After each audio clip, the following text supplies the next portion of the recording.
இறைவா, என்னை காத்தருளும். உம்மிடம் நான் அடைக்கலம் புகுந்துள்ளேன் என்று திருப்பாடலில் இருக்கின்ற பல்லவி நாம் வாசிக்க கேட்டோம். திருப்பாடல் முழுவதுமே இன்றைய நாளில் நாம் வாசித்தது கடவுளுடைய அடைக்கலம் வேண்டியும் பாதுகாப்பு வேண்டியும் தாவீது அரசர் இந்த திருப்பாடலை பாடியிருக்கின்றார். இறைவா, என்னை காத்தருளும், நீரே என் அடைக்கலம், நீரே என் பாதுகாப்பு, நீரே என் புகலிடம் என. காரணம், தாவீது அரசர் ஒரு மிகப்பெரிய அரசராக இருந்தாலும் அவருடைய மற்றொரு புறம் அவர் நிறைய துன்பங்களையும் துயரங்களையும் அனுபவித்திருக்கின்றார்.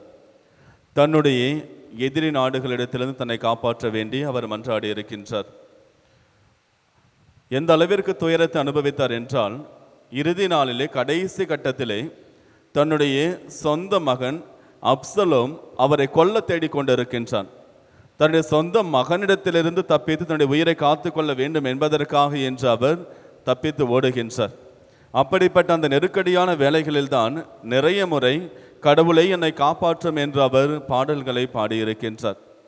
ஆனால் இறைவன் ஒருபோதும் அவரை கைவிடவில்லை. எல்லா சூழ்நிலையிலும் தாவீது அரசருக்கு கூடவே இருந்து அவரை பாதுகாத்திருக்கின்றார் கடவுள். அது மட்டுமல்லாமல் யார் யாரெல்லாம் இறைவனிடத்திலே அடைக்கலம் தேடி வருகின்றார்களோ அவர்கள் அனைவரையும் காப்பேன் என்பதுதான் கடவுள் நம் ஒவ்வொருவருக்கும் என்று சொல்ல வருகின்ற ஒரு செய்தி. இன்றைய முதல் வாசகத்திலே நாம் வாசிக்க கேட்டோம். பவுலை சில பரிசேயர்களும் சதுசேயர்களும் சேர்ந்து என்ன செய்கிறார்கள்? கைது செய்து கொண்டு செல்லுகின்றார்கள். அவ்வாறு கைது செய்த பிறகு அவருக்கு தண்டனை கொடுக்க வேண்டும் என்பதற்காக என்று சங்கத்தார் முன்னிலையில் அழைத்து செல்லுகின்றார்கள். அந்த நேரத்திலும் கடவுள் இந்த பவுலை காப்பாற்றுகின்றார். அதற்கான காரணம் இன்றைய முதல் வாசகத்திலே கொடுக்கப்பட்டிருக்கின்றது. அவர்களுக்குள்ளாகவே சண்டைப்பட்டு கொண்டார்கள். ஒருபுறம் பரிசேயர், மற்றபுறம் சதுசேயர். இருவருமே எதிரெதிரான கருத்துக்களை கொண்டிருந்தார்கள். பரிசேயர்கள் உயிர்ப்பு உண்டு, ஆவிகள் உண்டு என அவர்கள் நம்பியிருந்தார்கள். இறப்பிற்கு பிறகு உயிர்த்தெழுதல் உண்டு என்பதை நம்பினார்கள். சதுசேயர்கள் அவ்வாறு நம்பவில்லை. உயிர்ப்பு என்பது கிடையாது, பிறகு ஆவிகளோ அல்லது வானத்துதர்களோ யாருமே கிடையாது என்ற நம்பிக்கையை சதுசேயர்கள் கொண்டிருந்தார்கள். எனவே இருவர்களுக்கும் இடையே கருத்து வேறுபாடு வந்தது. எனவே அதன் வழியாக கடவுள் என்ன செய்கின்றார்? பவுலை காப்பாற்றுகின்றார். நம் ஒவ்வொருவருக்கும் இறைவன் சொல்ல வருவது, எப்படிப்பட்ட சூழ்நிலையாக இருந்தாலும் இறைவன் நம்மை காப்பாற்றுவார். நாம் அவரிடத்தில் அடைக்கலம் புகுகின்ற பொழுது இறைவன் நம்மை பாதுகாப்பார். திருப்பாடல் 9 மற்றும் 10 வசனங்களில் நாம் வாசிக்கின்றோம். கடவுளை, நீரே என் அடைக்கலம், நெருக்கடி வேளையில் நான் உம்மிடம் அடைக்கலம் புகுந்துள்ளேன், என் புகலிடம் நீரே என்று 10 வசனத்திலே சொல்லுகின்றார். யார் யாரெல்லாம் உம்மை நாடி வருகின்றார்களோ அவர்களை ஒருபோதும் நீ கைவிடுவது கிடையாது என்றும் குறிப்பிடுகின்றார்.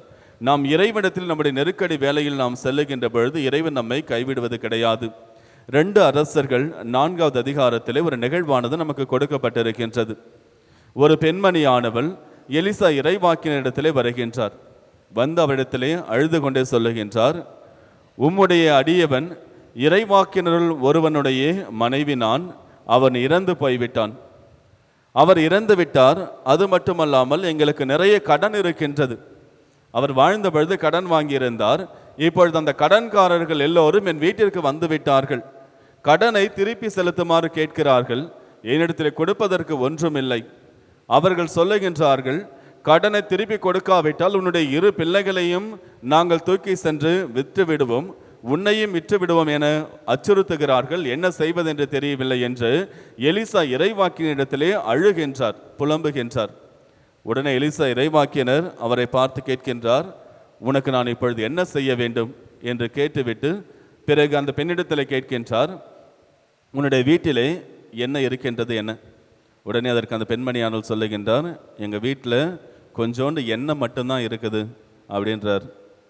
உடனே அதற்கு எலிசா இறைவாக்கினர் சொல்கிறாரு, உன்னுடைய வீட்டிலே பாத்திரங்கள் இருக்கின்றனவா அப்படின்னு கேட்குறாரு. அதுக்கு அந்த பெண்மணி சொல்கிறாங்க, எங்கள்கிட்ட ஒரே ஒரு பாத்திரம் தான் இருக்குது அப்படின்னு.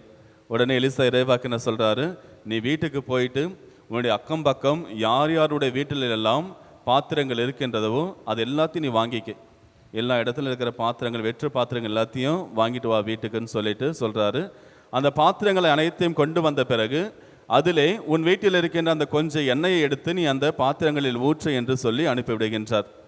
அதற்கு முன்னாக சொல்லுகின்றார், நீயும் உன்னுடைய புதல்வர்கள் இருவருமே ஒரு அந்த வீட்டினுடைய உள்ளறைக்குள் சென்று கதவை தாழிட்டுக் கொள்ளுங்கள் என்ற செய்தியும் சொல்லுகின்றார். இந்த பெண்மணியானவள் அதை கேட்டுவிட்டு வீட்டிற்கு செல்லுகின்றார். தன்னுடைய அண்டை பக்கத்தில் இருக்கின்ற அனைவருடைய வீட்டில் இருக்கின்ற காலி வெற்று பாத்திரங்களை எல்லாம் வாங்கி கொண்டு வந்து வைத்து பிறகு தன்னுடைய வீட்டை தாழ்பாலிட்டுக் கொள்ளுகின்றார் தன்னுடைய இரு புதல்வர்களோடு. அந்த எண்ணெயை எடுத்து அந்த பாத்திரத்தில் ஊற்றுகின்றார். ஊற்ற அந்த பாத்திரங்கள் நிறைந்து கொண்டே இருக்கின்றனவே தவிர அந்த எண்ணெய் ஒருபோதும் குறையவே இல்லை. கடைசியாக தன்னுடைய மகனிடத்தில் கேட்கின்றார், இன்னும் வேறு ஏதேனும் பாத்திரம் உண்டா என்று.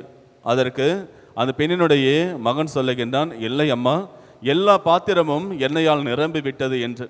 உடனே இந்த பெண்மணியானவள் மீண்டும் எலிசா இறைவாக்கினர் இடத்திலே செல்லுகின்றார்.